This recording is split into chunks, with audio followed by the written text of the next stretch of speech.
Now that being said, the ego's job is a hard one, and there's lots of things that happen to us in our day-to-day life that makes us really stressed out. And so because of that, we have to develop defense mechanisms. Defense mechanisms are psychological techniques that we do to help lower our stress and lower our anxiety. They're defending our ego from being panicked too much. For I believe there's so much that goes on in our everyday life that can make us stressed out, that can make us pick at ourselves and identify the imperfections in ourselves, that we need to shut that down at times and find a way to protect ourselves, just to navigate and stay functional. Now, these defense mechanisms come in lots of varieties, and some are pretty maladaptive, whereas others could be argued to be adaptive. And so there is 11 we're going to go through. We're going to go through them all, but as you're going to see, they kind of fit into a few clusters, and there are some that are pretty similar to one another. So we're going to start over with the ones that are more in the monochrome shadings, the denial, repression, and suppression. So when we're talking about denial, what we're really talking about in terms of a defense mechanism is a refusal to accept reality. This is the idea that, let's say somebody is broke. Financially, they don't have a lot of money. That's going to stress them out to think about. So denial is the idea they don't check their bank balance. They don't acknowledge it. If they're failing the university or they think they're going to get fired, they just don't think about it. They do other things and say, no, that's not happening.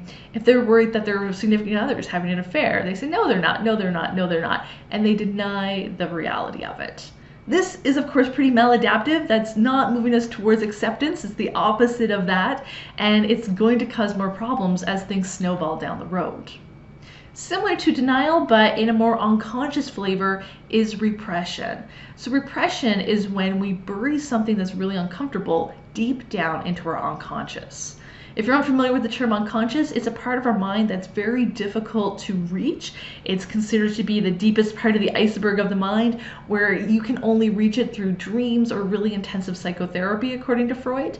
And so what happens here is something that's really, really anxious provoking. Something like trauma is what we push down and we bury it deep underground in our mind, where sometimes we forget genuinely that it ever happened.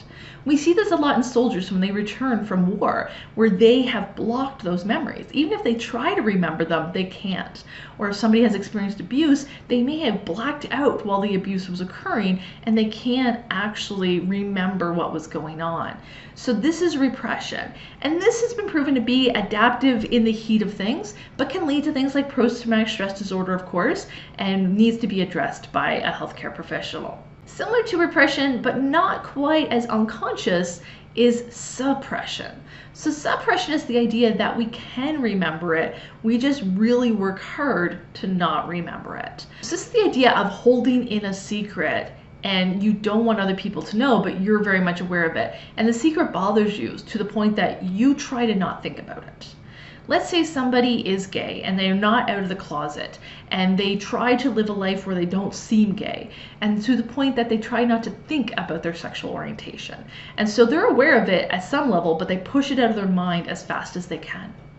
Or let's say there was some trauma that someone experienced and they can remember it if they try, but they try not to remember the trauma. They try and push it out of their mind. That is suppression. It's not as deep down as repression. It is more obtainable, but it's so triggering and so painful to remember that they work really hard. Now, suppression is not adaptive because what happens when we work at suppressing things, it burns us out. Imagine, to use a non-traumatic example, imagine I told you not to think about penguins. Do not think about penguins. Do not think about the waddles of penguins or how cute and fluffy baby penguins are, or a penguin swimming and diving after fish, or a penguin waddling in an iceberg under the skies. Don't think about penguins. Try to not think about penguins for 3 seconds. Were you able to not think about penguins? Maybe you could. But as soon as those 3 seconds were up, were you flooded with ideas of penguins? If I told you not to think about tigers, would you be able to stop thinking about tigers? Or is that the thing that's going to rush to your mind the most?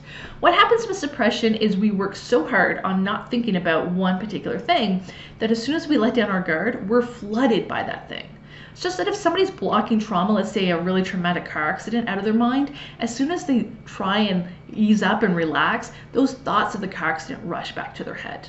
This happens a lot while we're asleep. All of a sudden, the things that were bothering us rush right in. Or when we're about to fall asleep, when we're relaxing before bed, all of those things percolate and come right up to the surface and cause a lot of insomnia and a lot of stress at the nighttime.